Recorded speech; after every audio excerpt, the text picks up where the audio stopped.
প্রত্যেকটা সেক্টর যদি ভিন্ন থাকে তাহলে ওষুধের গ্রুপেরও ভিন্নতা আছে। অনেকে এসে বলেন যে এই বিষ দিলেই হয়ে যায়, বিষ পোকা তো পোকাই। তো এটা বোঝানোর জন্য আমি এই ভিডিওটা আজকে সামনে আনা, যে পোকা তো পোকা না, পোকার ধরন এবং ওই পোকা দমনের যে গ্রুপ, এই গ্রুপ অ্যাপ্লাই করা। এটা হচ্ছে আপনাকে প্রথম স্টেপে, মানে যেটা বললাম যে প্রাইমারি লেভেল, যেটা মানে প্রথমেই আপনাকে এটা বুঝতে হবে। আসসালামু আলাইকুম রহমতুল্লাহ। আজকে একটা ইম্পর্টেন্ট বিষয় নিয়ে কথা বলি। বিষয়টা হচ্ছে, অনেকেই দোকানে এসে বলেন যে ছত্রাকনাশক নেন এবং ছত্রাকনাশকের সঙ্গে ক্যারাটে ব্যবহার করেন। তো ওনাদের উদ্দেশ্যে কিছু কথা বলবো। এটা হচ্ছে, যারা ছত্রাকনাশকের সঙ্গে এই ল্যামডা সাইহেলোথিন ক্যারাটের যে গ্রুপ, এটার গ্রুপ হচ্ছে ল্যামডা সাইহেলোথিন, এবং অনেক দোকানদারও এটা দেয়। গতকালকে এক ভাই ঝিনাইদহ থেকে ফোন করছিল। উনি বলতেছিল যে ভাই, দোকানদার আমাকে ক্যারাটে দিয়েছে। তো এই ছত্রাকনাশকের সঙ্গে যদি ক্যারাটে একটু বেশি পরিমাণ পড়ে তাহলে ফসল লাল হয়ে যাওয়ার সম্ভাবনা আছে, বা হবেই। যেহেতু ল্যামডা সাইহেলোথিন অনেক শক্ত একটা গ্রুপ, অনেক কড়া একটা গ্রুপ। আর ল্যামডা সাইহেলোথিন সম্পর্কে আপনি একটু ভালো করে জেনে দেখেন যে যেগুলো ক্ষতিকর পোকা আছে, এই ধরনের ৩০০-রও অধিক পোকা এই ল্যামডা সাইহেলোথিন অর্থাৎ এই ক্যারাটেতে মরে। কলা গাছের যে গোজরা পোকা আছে একেবারে শক্ত, এই গোজরা পোকাটাই ক্যারাটেতে চলে যায়। তাহলে ভাবেন যে কতটা শক্ত একটা পোকা এটাতে দমন হয়। আর এখানে একটা ব্যাপার আছে যে পেঁয়াজে যে পোকাগুলো আক্রমণ করে সাধারণত, এই পোকাটা হচ্ছে চোষক পোকা, যেটাকে আমরা থিপস বলি। তো ল্যামডা সাইহেলোথিন এবং থিপস, এই দুইটাকে এক জায়গায় আনলে আপনি কখনো এই ল্যামডা গ্রুপ দিয়ে আপনি ওই পোকাকে ধ্বংস করতে পারবেন না, বা এটা করাও সম্ভব না। প্রত্যেকটা পোকার জন্য আলাদা আলাদা কিছু গ্রুপ আছে। এটা আপনি যদি মানুষের দিকে দেখেন বা মেডিসিনের দিক দেখেন, যে ওষুধগুলো আমরা খাই মানব দেহে নেই, তো এই ওষুধগুলোর দিক যদি আপনি একটু চিন্তা করে দেখেন, যে আপনি আপনার পেটের পীড়া, মাথা ব্যথা, এরপরে জয়েন্টের ব্যথা, বা এক জায়গায় হাড় ভাঙা ব্যথা, তো এই যে যত ধরনের ব্যথা আছে সবগুলোই কিন্তু ব্যথা। বাকি আপনার অপশন কিন্তু ভিন্ন ভিন্ন। মানে এই জায়গায় জয়েন্টের ব্যথা এবং মাথার ব্যথা এবং পেটের ব্যথা, তো সব ব্যথা ঠিক আছে, কিন্তু প্রত্যেকটার কোয়ালিটি ভিন্ন ভিন্ন। তো এই জায়গায় একটা ব্যাপার, সব থেকে বড় ব্যাপার কাজ করে, যে সবকিছুই পোকা। যেগুলো আমরা ফসলে দমন করি সবগুলাই হচ্ছে পোকা। বাট পোকার কিছু ধরন আছে, এই ধরনগুলা আপনাকে বুঝতে হবে, যে কোন পোকাটা কোন গ্রুপে ধ্বংস হয়। এটা আপনাকে প্রথম ভাবেই, মানে প্রাইমারি লেভেলে এটা আপনাকে চিন্তা করতে হবে।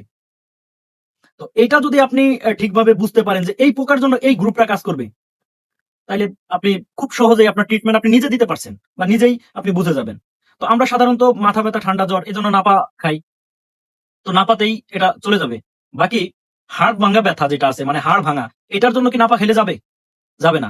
ওইটার জন্য যে অ্যান্টিবায়োটিক আছে, বা যেটা দরকার, যে মেডিসিনটা নেওয়া দরকার, আপনাকে ওইটাই নিতে হবে। ওখানে অ্যান্টিবায়োটিক এপ্লাই করবে, সেটা যেই গ্রুপের আছে। তো আমি যেহেতু কৃষি সাইড নিয়ে বা প্লান্ট নিয়ে কথা বলি, মানে গাছপালা নিয়ে কথা বলি, বা গাছপালার সমস্যা নিয়ে কথা বলি, তো আমি মেডিসিন সাইডে যাচ্ছি না। বাট আপনাকে আপনাকে বোঝানোর জন্য এই কথাটা বলা, যে প্রত্যেকটা সেক্টর যদি ভিন্ন থাকে তাহলে ওষুধের গ্রুপেরও ভিন্নতা আছে। অনেকে এসে বলেন যে এই বিষ দিলেই হয়ে যায়, বিষ পোকা তো পোকাই। তো এটা বোঝানোর জন্য আমি এই ভিডিওটা আজকে সামনে আনা, যে পোকা তো পোকা না, পোকার ধরন এবং ওই পোকা দমনের যে গ্রুপ, এই গ্রুপ অ্যাপ্লাই করা। এটা হচ্ছে আপনাকে প্রথম স্টেপে, মানে যেটা বললাম যে প্রাইমারি লেভেল, যেটা মানে প্রথমেই আপনাকে এটা বুঝতে হবে, নির্ণয় করতে হবে। এজন্য শোষক পোকা সম্পর্কে কথা বলতেছিলাম, যে থিপস, এই শোষক পোকা দমনের জন্য ইমিডাক্লোরাপিড এবং অ্যাসিটাপ্রিমিড, এই ধরনের গ্রুপ ব্যবহার হয়ে থাকে। এই ধরনের গ্রুপ যে কোনো ছত্রাকনাশক বলেন, বা এই কীটনাশক সাইড বলেন, কীটনাশক সাইডে দুই ভাবে কাজ করে। একটা হচ্ছে কন্টাক্ট সাইড এবং অপরটা হচ্ছে ইনসেক্টিসাইড। তো কন্টাক্ট সাইডের বিষয়টা আলাদা, আর ইনসেক্টিসাইডের বিষয়টা আলাদা। তো এই যে যে সাইড গুলা, এগুলা যদি আপনি ঠিকভাবে বুঝতে পারেন, বাকি আপনার ট্রিটমেন্ট সোজা, একেবারে সহজ। তো ইনসেক্টিসাইড এবং কন্টাক্ট সাইড, এই দুইটা সাইড নিয়ে অন্যদিন আলোচনা করব।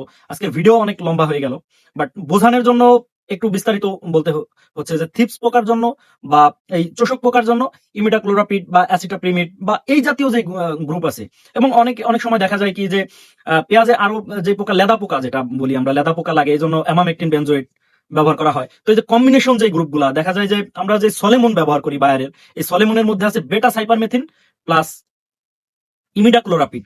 তো দুইটার কম্বিনেশনে কি কাজ হবে, আপনার ওইদিকে সেনার জন্য, মানে লেদা পোকার জন্য একটা অ্যান্টিবডি আসবে গাছের গায়ে, এবং চোষক পোকা চলে যাবে। তো একের মধ্যে দুই। তো এই যে কম্বিনেশন যে গ্রুপগুলা, যেমন আমরা ডাবলের কথা ধরতে পারি, যে সমস্ত পোকা চুষে খায় এবং চিবিয়ে খায়, এই দুইটা একসঙ্গে চলে যাবে। তো বেটা সাইপারমেথিন, ক্লোরোপাইরিফস, সাইপারমেথিন, ল্যামডা সাইহ্যালোথিন, এই ধরনের গ্রুপগুলা কিন্তু এইভাবে করে আসে চিবিয়ে খাওয়ার ক্ষেত্রে। বাকি চোষক পোকার ক্ষেত্রে কিন্তু আপনার ইমিডাক্লোরাপিড যে গ্রুপগুলো আছে এইগুলা ব্যবহার করা, এবং প্রথম স্টেপে যদি আপনি ইমিডাক্লোরাপিড সেটা তরল ব্যবহার করতে পারেন, কোনো সমস্যা নেই।